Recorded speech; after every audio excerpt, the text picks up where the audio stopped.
4, verso 12. E não há salvação em nenhum outro, porque abaixo do céu não existe nenhum outro nome dado entre os homens, pelo qual importa que sejamos salvos. Quero também ler com os amados irmãos o Dia do Senhor 11, as perguntas 29 e 30.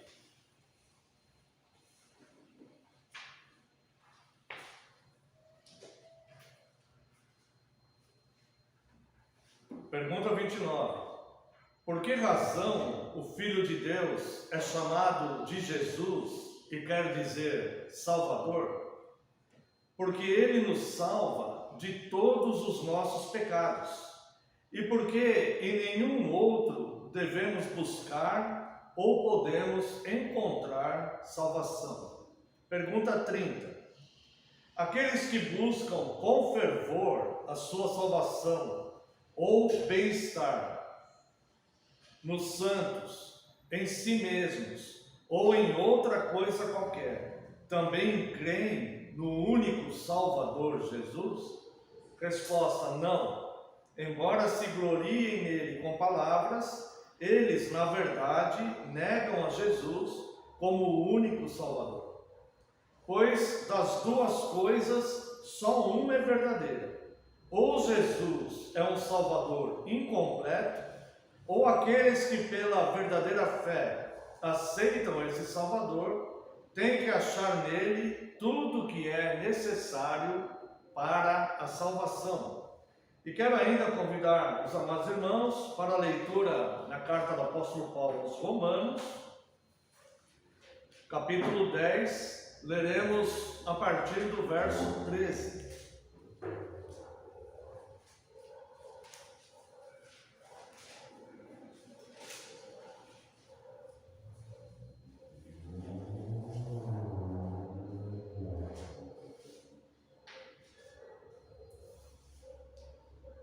Porque todo aquele que invocar o nome do Senhor será salvo.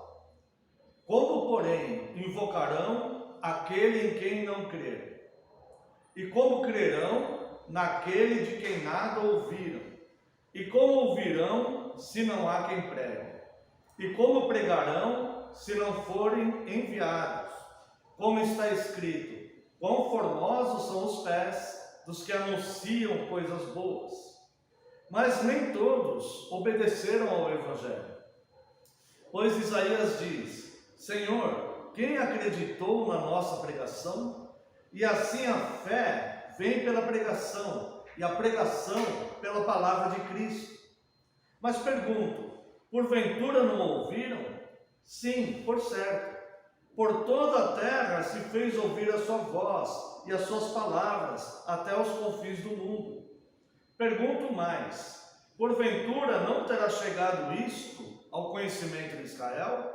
Moisés já dizia: eu vos porei em ciúmes com um povo que não é nação, com gente insensata eu vos provocarei a ira. E Isaías a mais se atreve e diz: fui achado pelos que não me procuravam, revelei-me aos que não perguntavam por mim. Quanto a Israel, porém, diz: todo dia estendi as mãos a um povo rebelde e contradizente. Até aqui, quero convidar os irmãos a uma breve oração. Oremos. Pai precioso e santo, nós te damos glórias, Deus, porque somente o Senhor é digno de receber toda a glória, Deus, todo culto, toda homenagem, Deus, porque somente o Senhor é Deus.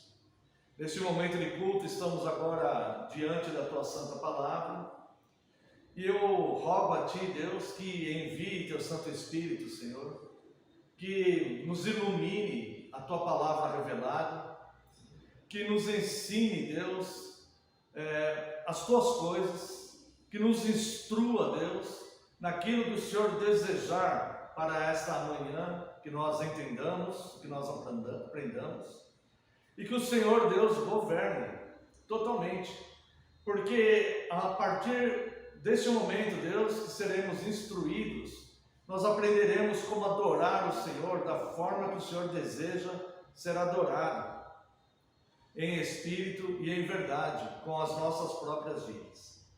Por isso, Pai, eu clamo a Ti que nesse momento eu desapareça, eu diminua, e só prevaleça a Tua palavra, porque a Tua palavra é a verdade.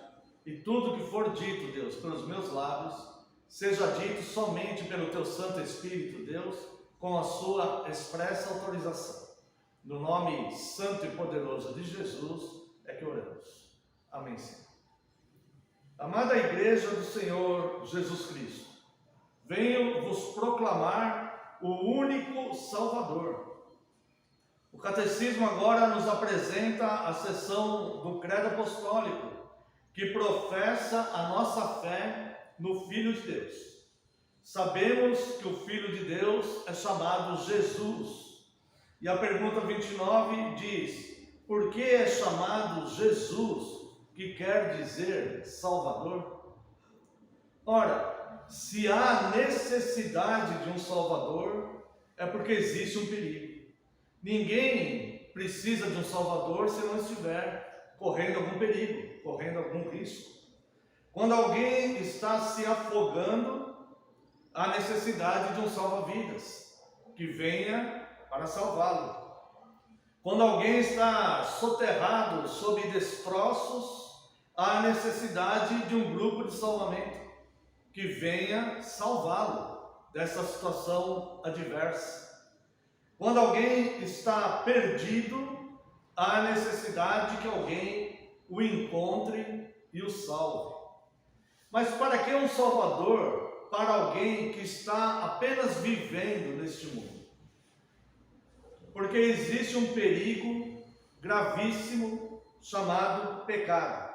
Então ele é chamado Jesus, que quer dizer Salvador, porque veio tirar os pecados do seu povo. A pergunta 29, por que Jesus veio tirar os pecados do seu povo? Eu gostaria que os irmãos que puderem abrissem suas Bíblias na carta aos Hebreus, capítulo 7, onde leremos a partir do verso 20.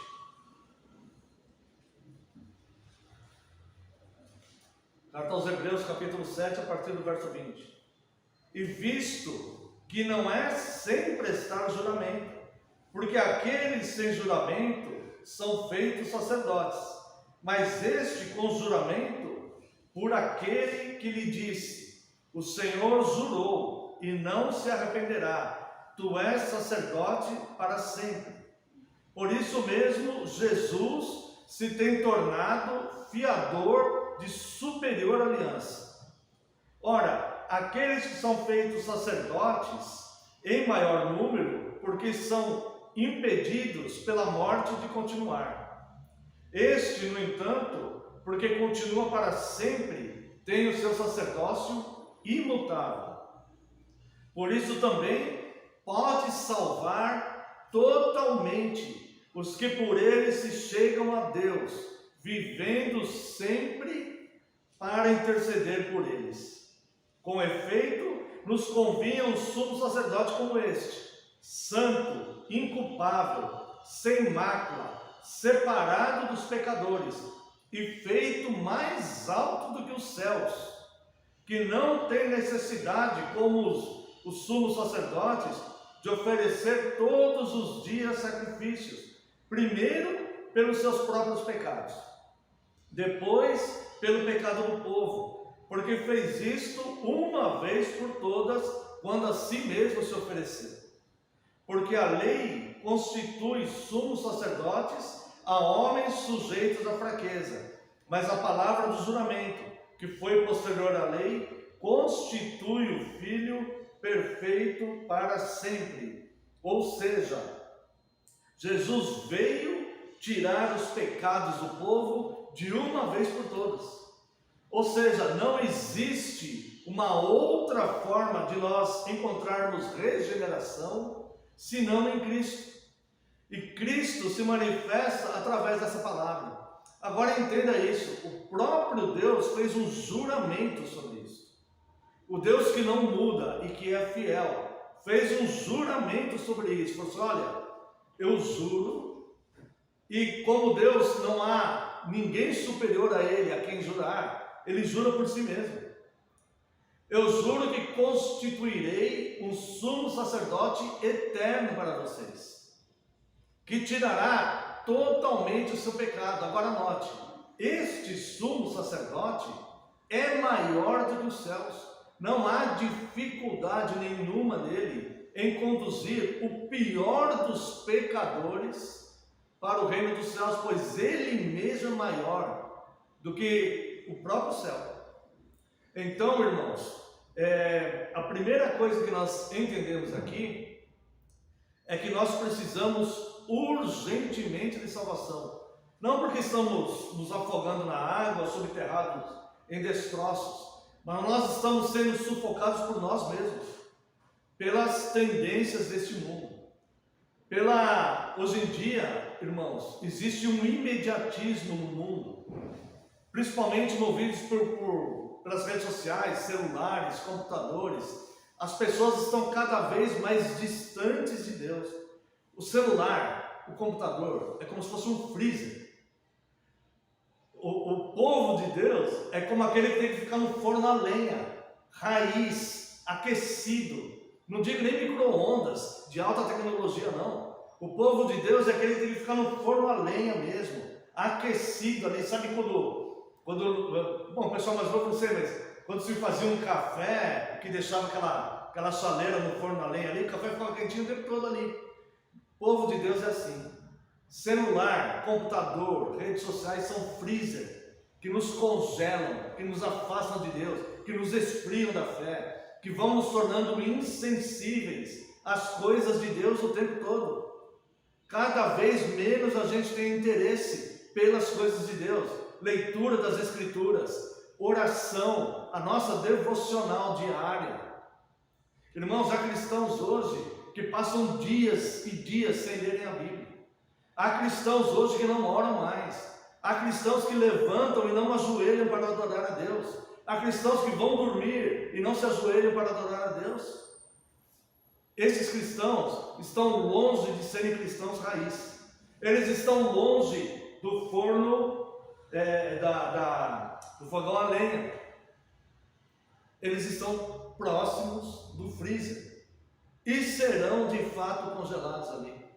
E serão de fato, porque todas as coisas que acontecem no mundo têm o governo soberano e superior daquele que é maior do que os céus. E este que é maior do que os céus disse que viria com uma foice, ceifando e separando alguns. E as ferramentas que ele usa são justamente essas. As atrações do mundo são justamente isso. Qualquer coisa que nos afaste das Escrituras, qualquer coisa que nos afaste de uma vida devocional, qualquer coisa que nos afaste do fervor espiritual, da busca de Deus, qualquer coisa que nos separe de Deus. Irmãos, como podemos professar sermos cristãos se nós não nos interessamos por Cristo? Olha o engano que este mundo está. Se você olhar as estatísticas do IBGE, o último censo diz que 22% da população brasileira professa ser evangélicos. Desses 22%, irmãos, quantos vivem sem se importarem com Cristo? Quantos acham que Cristo é um ser bonzinho, que tolera tudo, que só fica passando a mão na cabeça? Quantos não entendem que Cristo é o justo juiz, que julgará um dia e falará: para a esquerda, malditos, porque não vos conheço. Essas pessoas não conseguem sequer aceitar a possibilidade disso, porque os ouvidos delas não conseguem ouvir, elas não suportam ouvir as verdades do reino dos céus. Essas pessoas estão num freezer, essas pessoas estão sendo colocadas naquilo que mais congela, porque foi assim que Deus determinou, que nos últimos tempos haveria um tempo de apostasia. Como o Senhor fala no seu livro do profeta Malaquias, aos fiéis e aos infiéis, aos santos e aos perversos, há duas classes de pessoas, e estes estão indo para o caminho largo, saem do meio do povo de Deus, mas o apóstolo João diz, não eram dos nossos, porque se fossem dos nossos, permaneceriam conosco. Essa é a realidade das Escrituras. Portanto, nós devemos olhar para nós mesmos com toda a consciência. Com toda a consciência. Se a palavra nos ofender, se a palavra nos chacoalhar, nós devemos glorificar a Deus. Obrigado, Senhor. Porque o Senhor está me tirando do freezer e me voltando de novo a ser um cristão raiz para ficar no forno a lenha. Porque Deus jurou por si mesmo que levantaria um sumo sacerdote maior do que os céus, mas que entende as nossas fraquezas, misericordioso. Então, enquanto estamos ouvindo as palavras do Evangelho, mesmo que sejam palavras duras, nós devemos glorificar a Deus, falando, obrigado, Senhor, porque o Senhor repreende aqueles a quem o Senhor ama, e o Senhor está me tirando deste caminho do freezer, e me trazendo de volta em segurança, para um lugar aquecido, aonde aqueles que temem o Senhor serão recompensados, porque o Senhor tem um memorial na frente dessas pessoas. Portanto, irmãos, cuidado com as atrações do mundo. É muito interessante, nós mais velhos, nós olhamos os jovens e nós ficamos preocupados, cuidado com as baladas, cuidado com as más companhias, cuidado com aqueles que usam substâncias que vão prejudicar a sua vida, cuidado com isso. Mas nós não olhamos para nós mesmos e falamos, cuidado com as redes sociais, cuidado com o computador, cuidado com o celular, cuidado com essas atrações. Nós não temos a capacidade de fazer isso com nós mesmos, mas a palavra de Deus tem. E Deus, como um verdadeiro Pai de amor, Ele nos fala, existe um caminho, apenas um caminho, e esse caminho é estreito, e não há salvação em nenhum outro nome, não há nenhum nome que importa que sejamos salvos. Existe um perigo, mas só um Salvador, e este caminho é Cristo. Quem faz parte deste povo, e como se dá essa salvação na prática? Veja aqui o texto que nós lemos, amados irmãos, de Romanos capítulo 10, a partir do verso 13. Note que existe uma sequência aqui. Porque todo aquele que invocar o nome do Senhor será salvo. Certo? Ou seja, todo aquele que clamar. Como, porém, invocarão aquele em quem não creram? Se ele não creu, ele não vai clamar a Deus. Todas as outras coisas da sua vida são prioridades para ele, menos Cristo. Ele pode até confiar, ele pode até acreditar que é verdade, mas ele não creu com a fé salvadora. Tá? E como crerão naquele de quem nada ouviram? Vivemos num país onde você escuta sermão o dia inteiro no YouTube. Mas daqueles sermões que são pregados lá, quantos são fiéis e bíblicos? Quantos sermões que estão sendo pregados lá, totalmente distorcidos da palavra de Deus, que em vez de trazer a pessoa para o verdadeiro Evangelho, está afastando a pessoa do Evangelho e levando a pessoa para um imaginário aí, humano, de um falso Evangelho. Como, porém, invocarão em quem não creram? E como crerão naqueles que nada ouviram? E como ouvirão se não há quem pregue? E como pregarão se não forem enviados? Então, há uma sequência aqui. Primeiro, alguém é enviado com o Evangelho. Nós precisamos discernir se estamos ouvindo o verdadeiro Evangelho ou não. Segundo, o Evangelho é pregado. Segundo, aquele a quem Deus envia vai ministrar esse Evangelho para nós. E nós vamos ter contato com esse Evangelho verdadeiro. Terceiro, o Evangelho é ouvido. Quando diz ouvido, não é entrar por um ouvido e sair pelo outro. Ele é compreendido, nesse sentido. Eu começo a entender, os olhos começam a se abrir, olha, coisas que eu não sabia, estou sendo instruído a respeito disso, eu preciso desse Salvador, senão esse pecado irá me condenar. Quarto, o ouvinte, aquele que ouviu, acredita no Evangelho. Ele começa a acreditar no Evangelho. Nossa, Deus enviou o seu Filho para me resgatar do império das trevas. Quinto, o que crê, clama a Cristo pela salvação. Ora, acontecerá que todo aquele que invocar o nome do Senhor será salvo. Ele vai passar por essa sequência que o apóstolo Paulo está dizendo aqui. Tá? Esses que creram e clamam é que formam o povo salvo por Cristo. Ou seja, sem a pregação do Evangelho, sem a pregação legítima do Evangelho, sem entender as Escrituras, sem entender essa doutrina, pelo menos as doutrinas elementares, como esta aqui, sem santidade ninguém verá Deus. Só existe um Salvador. E a minha necessidade é urgente. Quem pode me garantir que estarei vivo daqui a um minuto? Quem é o homem para se sentir poderoso, para negligenciar a Deus e procrastinar tão grande salvação? A partir do próximo domingo eu me entregarei totalmente a Cristo. Quem pode fazer isso? Louco, insensato. Uma pessoa que faz isso. Há um Salvador, o tempo oportuno é agora, e ele se fará achar. Logo, torna-se claro que o Evangelho é sobre Cristo apenas. O Evangelho não é sobre os apóstolos, o Evangelho não é sobre a igreja, o Evangelho não é sobre os dons do Espírito Santo, o Evangelho é unicamente sobre Cristo. Se você pregar sobre os dons do Espírito Santo, se você pregar sobre Davi, se você pregar sobre Paulo, se você pregar sobre Moisés e não falar de Cristo, você não pregou o Evangelho. Só há um Salvador, e o Evangelho vem nos trazer a notícia sobre este Salvador.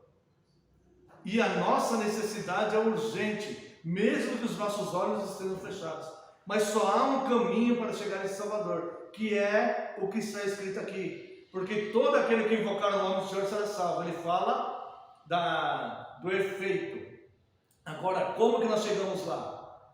Ele fala, todo aquele que invocar o nome do Senhor será salvo. Todo aquele que clamar será salvo. Agora, como invocarão aquele em quem não creram? E como crerão naquele de quem nada ouviram? Mesmo que ele escute pregações bíblicas, se ele não escutar o verdadeiro evangelho, o verdadeiro sermão, ele não está sendo alimentada nele, não está sendo operada nessa pessoa a fé salvadora.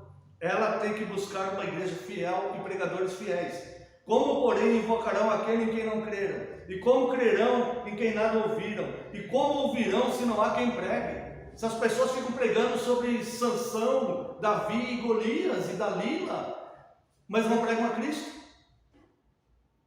como essas pessoas crerão? O Evangelho vai ficar cada vez mais distorcido.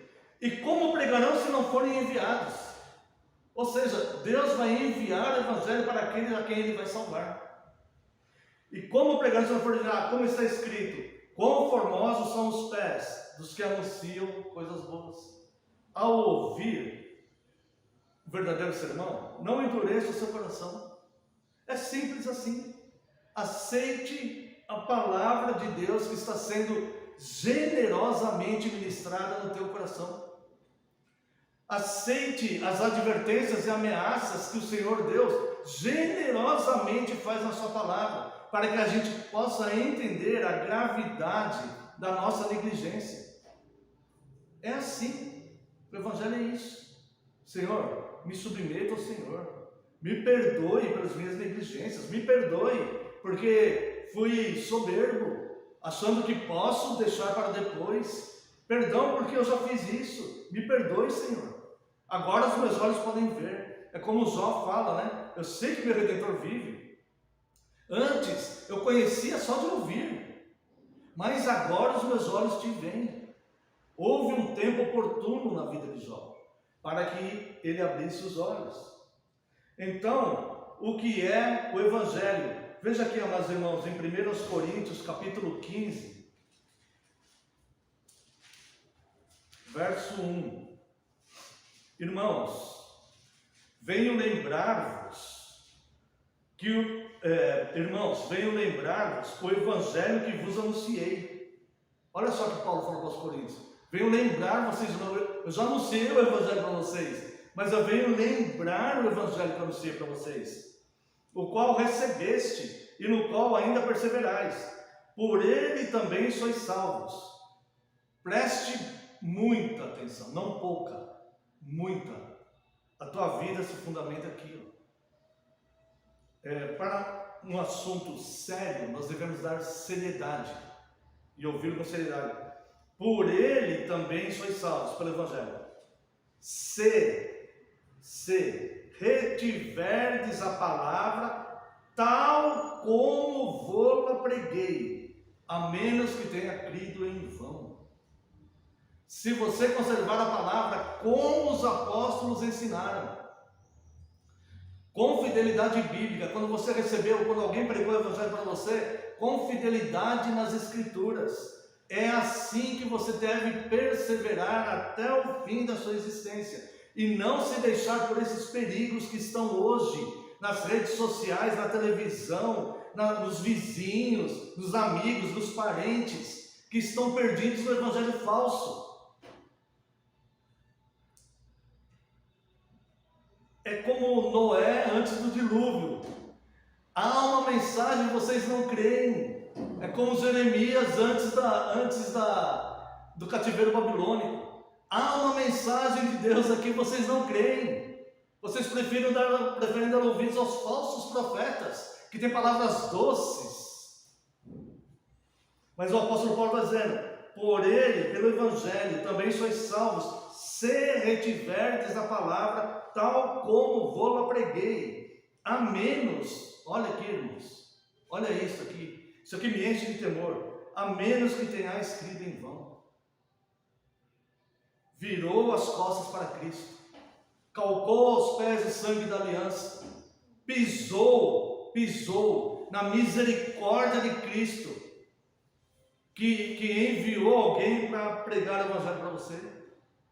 Olha só, antes de tudo vos entreguei o que também recebi, que Cristo morreu pelos nossos pecados, segundo as Escrituras. A salvação é por causa do nosso pecado, segundo as Escrituras, e que foi sepultado e ressuscitou ao terceiro dia, segundo as Escrituras, e apareceu a Cefas e depois aos 12, depois foi visto por mais de 500 irmãos, de uma só vez, dos quais a maioria sobrevive até agora, porém alguns já dormem. Depois foi visto por Tiago, mais tarde por todos os apóstolos, e afinal, depois de todos, foi visto também por mim, como por um nascido fora de tempo. Então esses homens aqui, a quem Cristo selecionou, e a quem Cristo, o Espírito Santo, inspirou essa palavra, foram testemunhas oculares de todas essas coisas. Então ele fala: siga o evangelho como eu vos ensinei, como está aqui. Qualquer outro motivo que faz você se desviar desse santo evangelho, para que você se sinta bem em qualquer outro lugar, é maldição. Porque isso nos afastará do verdadeiro Deus. Há locais onde tem excelentes músicos. Há locais onde tem grupos de coreografia e que as pessoas dançam muito bem. Há locais onde fazem peças teatrais maravilhosas. Há locais onde as pessoas são carismáticas e amorosas. Há locais, mas se não tiver Cristo, se não tiver a mensagem de Cristo, estão crendo em vão. Porque só há um Salvador, só há um nome a quem importa que sejam salvos, que é Cristo. Bons músicos, você pode sair daqui para assistir um show de um bom músico aí. A palavra de Deus não te impede de fazer isso. Você pode assistir um bom músico tocar um bom instrumento. Aqui nós somos instruídos para a glória de Deus e para nós aprendermos a verdadeira adoração a Deus e para sermos salvos por Cristo e nos mantermos perseverando nessa doutrina apostólica. Então, o evangelho que vos preguei, pelo qual vocês são salvos, que Cristo morreu pelos nossos pecados de acordo com as Escrituras, que ele foi sepultado e ressuscitou no terceiro dia, de acordo com as Escrituras. As Escrituras são os testamentos, o que eles deixaram escrito, porque eles viram e receberam diretamente de Cristo. O Evangelho é sobre Cristo, que morreu pelos nossos pecados. Cristo venceu a morte, e tudo isso foi plano de Deus. Cristo é a essência do Evangelho. Há mais um detalhe muito importante, que foi o que nós lemos em Atos dos Apóstolos, capítulo 4, verso 12. Pretendo ler novamente. Atos dos Apóstolos 4, 12. Leamos. Vamos ouvir esse versículo com os ouvidos espirituais. E não há, ou seja, não tem, esse A aqui, né? H-A, acento, quer dizer tem. Não há salvação em nenhum outro. Ponto e vírgula. Vai continuar o pensamento, mas aqui já deixa claro uma separação aqui. E não há salvação em nenhum outro, porque abaixo do céu não existe nenhum outro nome dado entre os homens, pelo qual importa que sejamos salvos. Quem decidiu isso? Deus. Isso nos foi revelado. Basta crer ou não crer, obedecer ou não obedecer, dar importância ou não dar importância, porque quem decidiu isso foi Deus, não foi nenhum de nós, né? Então veja só, para nós caminharmos aqui para o final. Alguns buscam nos santos, ou seja, na santidade de outras pessoas. Veja aqui na carta do apóstolo Paulo aos Colossenses, Colossenses capítulo 2, verso 8. Cuidado que ninguém vos venha a enredar com sua filosofia. Sabe o que é filosofia, né, irmãos? Filosofia é o pensamento humano. Tá? A palavra filo quer dizer amigo, e sofia quer dizer sabedoria. Amigo da sabedoria, mais a sabedoria humana. Cuidado que ninguém vos venha enredar com sua filosofia e vã sutileza, conforme a tradição dos homens, conforme os rudimentos do mundo, e não segundo Cristo. Primeira coisa, amados irmãos, para vocês não se perderem, guarde isso, crave isso na sua mente. Primeira coisa, você tem que discernir se aquela palavra é vã sutileza, é engano dos homens, é rudimento do mundo, se é algo que não é segundo Cristo aqui. Isso você tem que estar bem ciente. Porquanto nele, em Cristo, habita corporalmente toda a plenitude da divindade. Por isso que Cristo é suficiente. Tá? Toda a plenitude da divindade, ou seja, a Trindade Santa. E também nele estáis aperfeiçoados, nele. Ele é o cabeça de todo o principado e potestade. Não adianta buscar em anjos, em seres espirituais, celestiais, porque ele é cabeça de tudo isso. Ele é maior do que o céu. Nele também fostes circuncidados, não por intermédio de mãos, mas no despojamento do corpo da carne, que é a circuncisão de Cristo, tendo sido sepultados juntamente com ele no batismo, no qual igualmente fostes ressuscitados, mediante a fé no poder de Deus, que o ressuscitou dentre os mortos. É por isso que somos batizados, fomos selados com ele.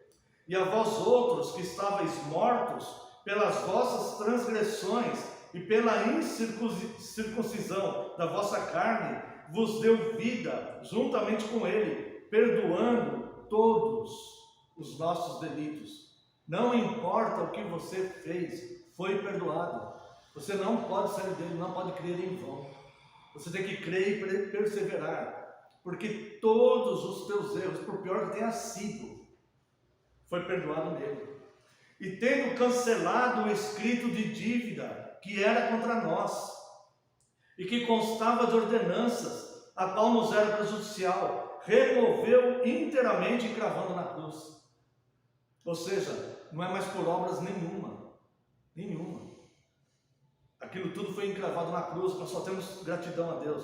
E despojando os principados e as potestades, publicamente os expôs ao desprezo, triunfando deles na cruz. O diabo não tem poder nenhum mais, nem demônio nenhum, tem poder nenhum contra aqueles que são nascidos de Deus. Então, não creia em vão, não se afaste em Deus, porque o único nome que importa que sejamos salvos é aquele que tem a plenitude de toda a divindade, que é Deus. Tá? Não busquem nos santos, não busquem nas tradições dos homens, não busquem em dias santificados, não busquem em privações de alimentos, não pode comer isso, não pode comer aquilo, não busquem celibato, eu vou ser celibatário para ser salvo, não busquem voto de pobreza, eu vou vender tudo que eu tenho e dar para os pobres para eu ser purificado dos meus pecados. Não busque nenhuma tradição, nem na nossa tradição reformada. Não busque a tua salvação na nossa tradição reformada. Não busque a sua salvação nas nossas confissões. Não busque. Há somente um nome que importa que sejamos salvos, que é Cristo. Não é o sábado, não é o domingo, não é o comer ou não comer carne de porco, não é ser celibatário ou casar, não é ter voto de pobreza, nada disso. Alto flagelo, santidade dos outros, nada. Só Cristo. E nós devemos perseverar nele. Mas há também, irmãos, os que buscam em si mesmos.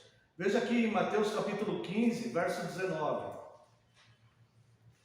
Mateus capítulo 15, verso 19.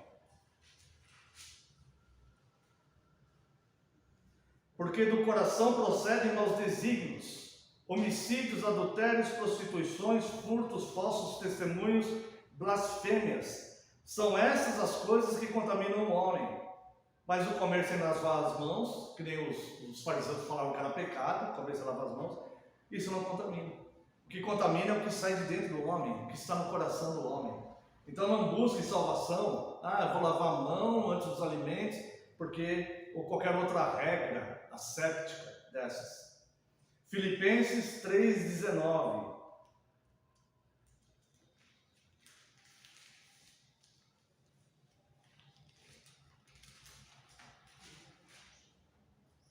O destino deles é a perdição, o Deus deles é o ventre, a glória deles está na sua infâmia, visto que só se preocupam com as coisas terrenas.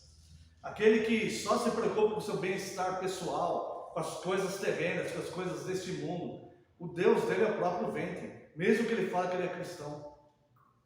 Em que me roubais? Não é assim que o Senhor Deus fala no livro de Malaquias? Em que me roubais? Tirando o direito que eu tenho sobre você, nisso me roubais. E depois, alguns buscam na religião, nem mesmo na lei nós devemos buscar, somente em Cristo. Veja aqui Gálatas capítulo 5, verso 4. De Cristo vos desligastes, vós que procurais justificar-vos na lei, da graça caíste. Se você cumpre se você cumpre fervorosamente um daqueles itens da lei, e você acha que está sendo salvo por isso, você caiu da graça, porque não é pela lei que nós somos salvos. Só há um nome que importa que sejamos salvos, que é Cristo. E finalmente, irmãos, para terminarmos agora, tá? Colossenses capítulo 1, verso 19.